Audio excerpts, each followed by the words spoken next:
the heck is wrong with Ford?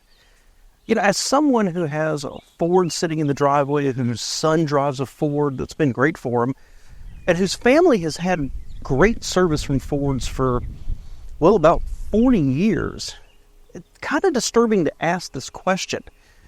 And I've been watching Ford for the past several years, and the struggles they've been going through. It feels very herky-jerky. And I think the answer has to be, it's leadership. Which begs the question, is this the leadership to fix the problems? Now, I don't think it's unfair to look at Ford's history and kind of see it, certainly since the 70s, of being kind of between two extremes of not corporate identity, but leadership identity. One is to hunker down, focus on product, and focus on quality. And the other extreme is to, massive expansion, kind of scattershot, multiple different approaches to the business. Now, around the 70s, early 80s, when the Japanese were moving into our market, Ford had to, like the rest of the industry, change dramatically. They had to downsize, they had to move to front-wheel drive, and they did so surprisingly successfully. We want to be critical of it and of that time period, but they had the Escort, the Tempo, and the Topaz, not necessarily great cars, but good for the time. They were the right product for Ford. And then certainly it kind of culminated with that Ford Taurus. At one time, Ford had 5 of the top 10 bestsellers in the United States. And they focused on quality. In fact, it was their slogan, quality is job one. They didn't do a lot of crazy stuff. They just focused on building good cars. And that was followed by a period of, expansion. They bought Aston Martin and Jaguar. They bought Volvo. And as a matter of fact, that paid off in some ways. They managed to have some platform sharing. As a matter of fact, our Explorer, the platform it's derived from, is old Volvo platform. But the problem is a lot of those products along the way weren't terribly reliable. Now, certainly like the Lincoln LS, it shared a platform and one engine, I believe, with a Jaguar, which I thought was gorgeous. But I've heard that it was unreliable. And certainly they came out with the Jaguar X-Type, which was based on yet another attempt by Ford to have a world car. And that didn't play out real well either. And so during these periods of massive expansion, I see Ford is really doubling down on the cost cutting, of really doubling down on, they've got to take the cost out somewhere, so they cheapen out interiors or get a little off track.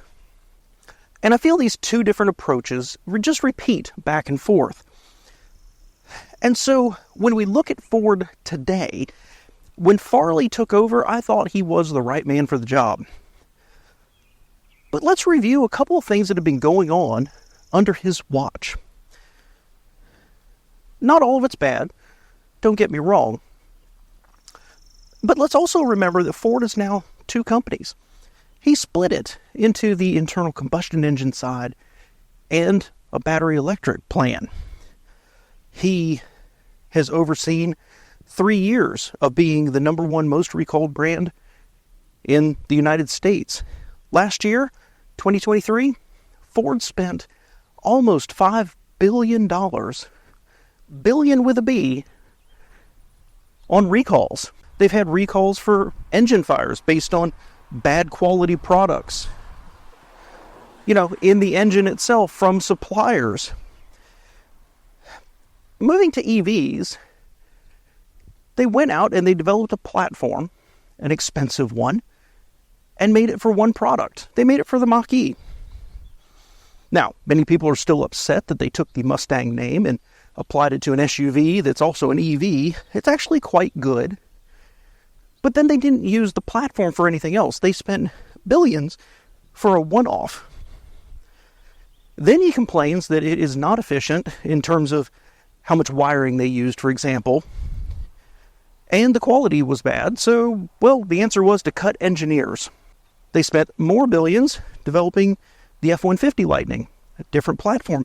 So their EV plan is not a plan. They didn't develop a platform like the Ultium or what other manufacturers are doing, like VW. They developed these one-offs. So they're almost starting over from scratch after billions in development and billions in losses on every single one of these that they're trying to sell.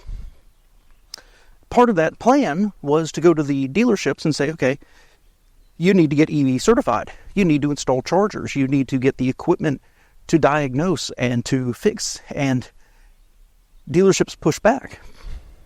It's really expensive. So Ford had to back down. And then Ford backed down again until eventually, if I understand correctly, they canceled the whole thing. These are only a few examples of these big plans that seem half thought out and kind of scattershot. Let me talk about the Escape for a minute there. The Escape, they canceled all the Ford cars. The Escape was split into two lines. On the one hand, the Escape became more rounded and more car-like. It was intended to replace the Focus. And then they spun off and created the Bronco Sport. Now, I quite like this product, and I like the way it looks. I question removing the cars and replacing it with an Escape. It's an SUV. They just made the styling bad. They had to go back and refix it. But a good thing is they created the Bronco as a sub-brand. I think that's worked out rather successfully for them. But because I see these two different approaches repeating itself through Ford's history, we can look and say if they're expanding, they try to cut costs. And that has continued. They came out with a new Explorer, new platform, rear-wheel drive. Not terribly great. I like it, but not terribly great. But when you look at the interiors of a lot of Ford cars, I've actually done a video a couple of years ago where I think Ford is among the leaders in styling the interiors. I really like what they're doing. Mix of materials and styling. Certainly you look at like the Maverick, for example. But they're doing it to hide the fact that they have really cheap interiors. Certainly you want an interior that's appropriate for the price point.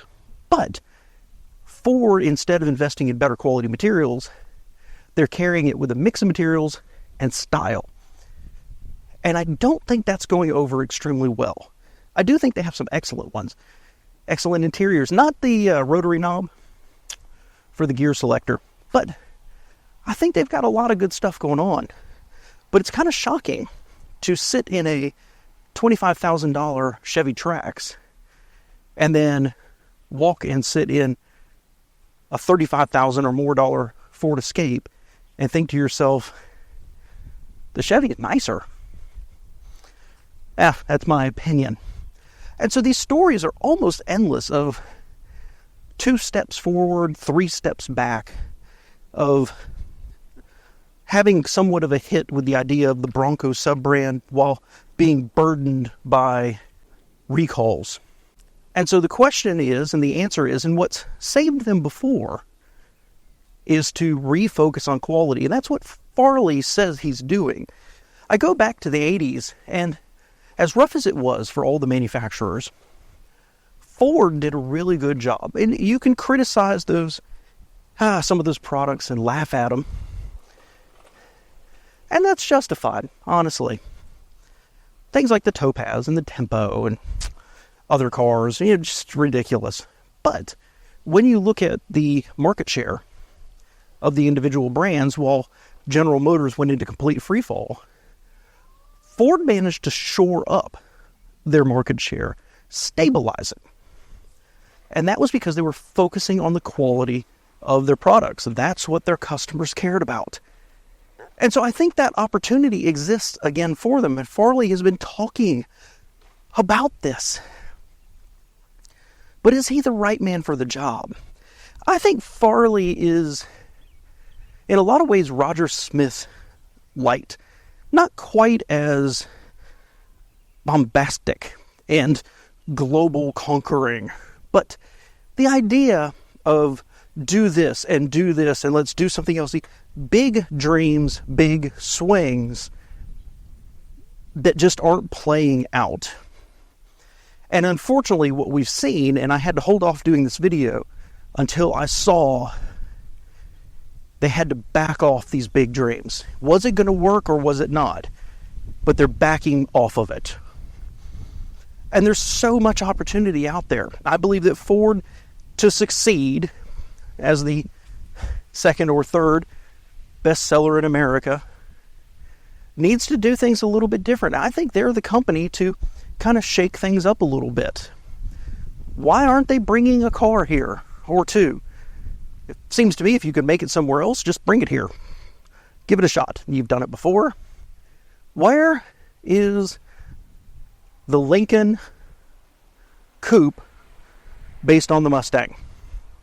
I've been asking myself that for decades now, and it seems like the biggest no-brainer in the world. You want to make a splash? You want to make Lincoln relevant again? Take a Mustang, give it a redesign, sell it as a...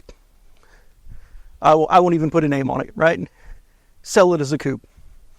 I think that would make a splash.